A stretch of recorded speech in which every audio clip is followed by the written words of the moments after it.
This is the finished piece. It's universal. Do one for the smaller bikes and then you got for the bigger bikes.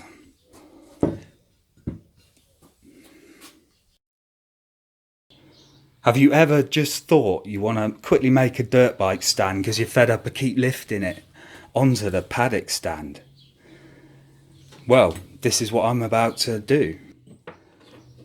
This was a long bolt only thing I could find which would go in the back spindle, I think it is, of the RM. The CRF 450 is slightly bigger, so it will go in either bike. This was an old nail, it's all I could find. Cut that at a 15-degree angle, that'll go into the back spindle of the KX at least. Now I've cut these at a 15-degree angle quickly. If it doesn't align at the bottom, I'll be able to hide that with a weld. But I'm just going to square it by eye. Once I've squared it by eye, I shall tack it up and weld it. You'll see what I'm doing.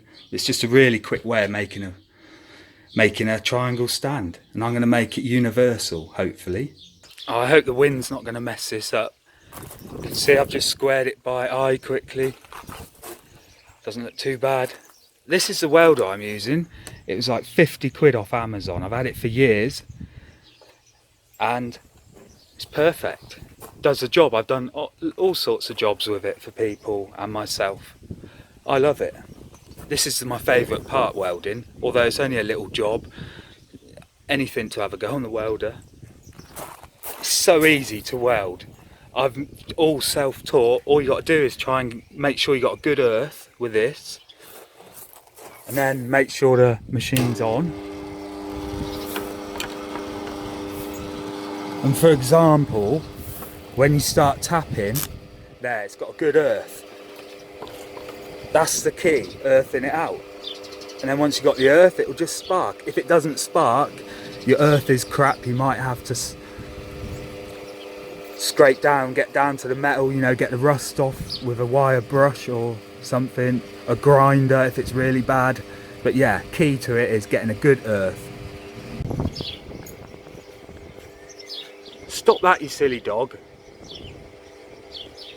Let's give it a quick tack.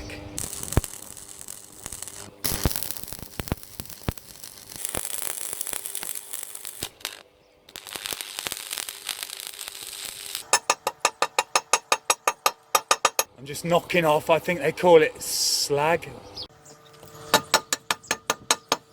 Now I'm just doing some of the better welds. I've switched it over. It'll look better painted.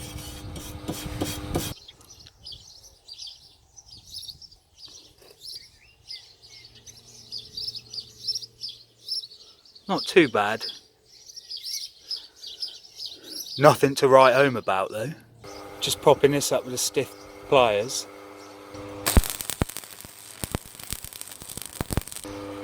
It's like a balancing act.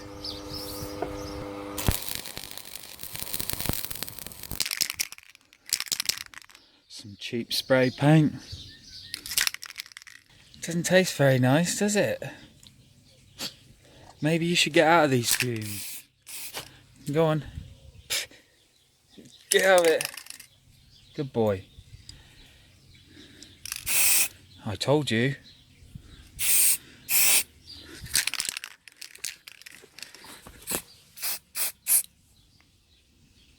I warned you. Perfect. Fits like a glove. My guesstimation was right on this one. Now all I need to do is check that this other side will fit into the smaller bike. Well chuffed. Looks pretty good as well. I've just got one more thing to do in a minute once I go and check it on the other bike. Works really well. That's just what I wanted. That fits two bikes now. That's perfect. Does what it says on the tin, doesn't it, Rocco? Yeah. I will definitely trust the welds. They're mine. They might not look the best, but I know they're pretty strong. No worries there, it's coming back and it's falling over. One more last thing to do then. Bingo. It's MOTO machined. Overall, it's taken me about half an hour, if that, and then 4 or 5 welding rods and a bit of spray paint. The rest was, well, offcuts, so I've upcycled old bolts and offcuts of metal. It's a good job though, isn't it, Rocco? Yeah, perfect. Task complete. We shall see you in the next one. Thanks for watching. MOTO Machines out.